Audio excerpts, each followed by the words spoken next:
Now, obviously, I know you're all for AI, but we've been chatting and you've got some concerns.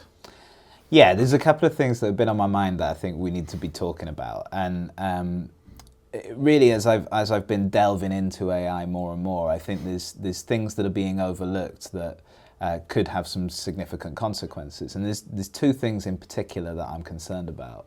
And the first is that we're going to see a huge amount of change in how work is done and what that means for people over the next definitely 10 years.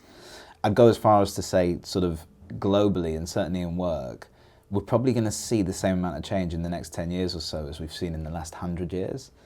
And I don't think enough thought or energy has been put into preparing people for that. And I can talk a bit more about that. But also at the same time, there's been a lot of press recently about some of the CEOs of some of the biggest AI companies globally pegging the sort of existential risk associated with AGI, artificial general intelligence, at as high as like 20-25% as an extinction risk, right?